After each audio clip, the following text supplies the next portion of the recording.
Hello and welcome back to Will's World Reviews and More. So here we are on day 12, the first day of the final matches, and we've had some good games. The first round of matches, they're all played at the same time now.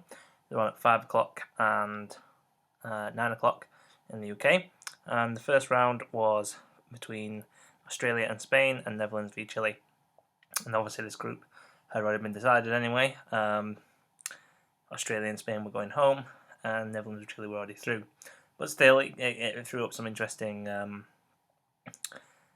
goals, some interesting matches. Spain bowed out with victory, and it was unsurprising. Obviously, they should have beaten Chile by rights, to be honest, because they were a better team on paper. But against Australia, they really, really were the better kind of team. Australia were missing Cahill, obviously, because he picked up those 2 bookings, and he's really their talisman. And they missed him, really. But there were good goals. It ended up 3-0 to Spain. And, Villa scored David Villa, on probably his last game as an international player. Torres scored, which was a surprise. And Mata scored, who I think should have played from the very beginning in terms of against Netherlands and Chile, because I think he's a real class player, and I think they miss him. And for Spain to move on, I think he has to play a massive part in it. Reina played in goal, which is okay, but I think really De Gea is obviously the future for Spain in goal, and Mata's a big part of that. I'm not so sure about Torres, whether he's going to continue on, and David Villa is just a class player. And in the end, 3-0 was probably a fair result, and Mata really did run that midfield, and he came on and ran the midfield, and it was a good goal from him, as the other 2 were good goals as well. Spain now have got to do a lot of evaluating, obviously, and figure out what went wrong, whether it was trying to play with a centre forward for the first time in a long time with Costa, or whether it was just a lackadaisical nature that led to their early exit. But like I said, I think going forward, Mata's got a big part to play in Spain's future. So the other match was Netherlands v Chile, and obviously they're still playing for first and top, but because of Netherlands' massive win over Spain, it was always likely that Netherlands were going to finish top of that group anyway, and of course they were playing Chile, and ended up 2-0 to Netherlands, with Fair and Memphis getting the goals, and it was probably a fair result. Chile probably didn't really want to kind of play too many of their best players. They want to save them for the next round. Obviously, they want to make sure they get no injuries. So it was unlikely. Yes, they had the added incentive of finishing first, and obviously maybe playing a lesser team in the next round. But I think they're probably just happy to be in getting through. So I think they probably rested a few players. They didn't really go in full-blooded and all the rest of the challenges and everything like that. And it was understandable, for a nation like them. So that was probably it. And there were good goals from Fair and Memphis. And, in the end, it was, like I said, to be expected. A 2-0 result is probably good for the Netherlands, and they got to kind of, relax some of their players as well. And, you can't really be surprised about the result. And like I say, Netherlands now obviously topping that group, and strong favourites to win it. I think them and the Germans and possibly France are my favourites. Belgium are still a bit of a dark horse, but I'm kind of rooting for France.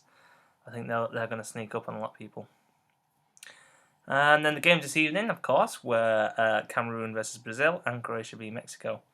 Now this was all up in the air, obviously, because we knew Brazil were likely to qualify, but we weren't quite sure about the rest. Cameroon was already out, but it was between Croatia and Mexico who played each other.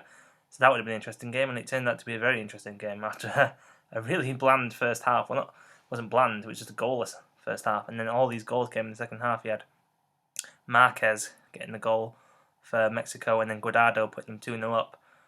And then I think Perisic got a goal to get on back for Croatia, who deserved that because he's been their best player by a long way in this tournament, Perisic.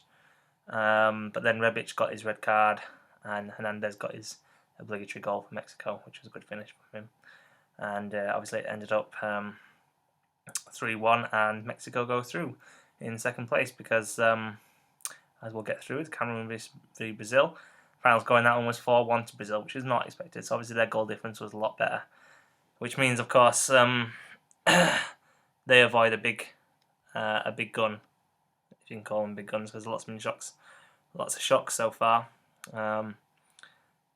But it's very a very respectable tally, for Mexico, 7 points, and well played. Herrera has done a great job as a manager for them, and they're obviously going to have to play a bigger team. But again, it's a great achievement for them, and I think Hernandez is only going to get better as the tournament goes on. And so Cameroon v Brazil, as I said, it ended 4-1. Cameroon's goal came from Matips. It was a good goal. Obviously, they were playing for consolation prizes only, really. But obviously, Brazil was all about Neymar, who's he's in a very firm position now to win this Golden Boot, and you wouldn't be surprised if he does. He's already on 4, I think, 4 or 5, can't remember. So he scored 2 of the goals today, and Fred finally got on the score sheet, which was a big surprise for everybody, I think. And Fernandinho finished it off with a nice finish. So that meant they topped the group, and Neymar's in good form, and if he continues on, obviously, and stays fit, you wouldn't be surprised if Brazil maybe did go on to win it, and who knows? They're playing well. They've got good quality. They've got a good manager. They've got the home crowd obviously on their side. So who knows? Who knows? So guys, that's about it. That's day 12. Tomorrow, of course, England plays, and their team has been released. It's quite a changed team actually. They're playing Ben Foster in goal. They've got Phil Jones at right back, Chris Smalling playing against Gary Cahill, who retains his place, and then they've got Luke Shaw at left back. Then they've got Gerrard and Milner in the holding roles, and Wilshere, Lallana, and Barkley just attacking, and then Sturridge up top. I hope Lallana plays just behind Sturridge, but we'll have to see how they line up tomorrow. But interesting lineup. We'll see how that goes. I'll be back tomorrow and do my another overall review. I hope you've enjoyed it. I know it's a little bit different. I've just been to play football tonight. I only scored 1 goal. It was more like a keeper's mistake. But hey, we're playing every week now, get fit, and we'll see how it goes. Hopefully I'll get better. But keep watching, keep subscribing and liking, and I will see you all very soon.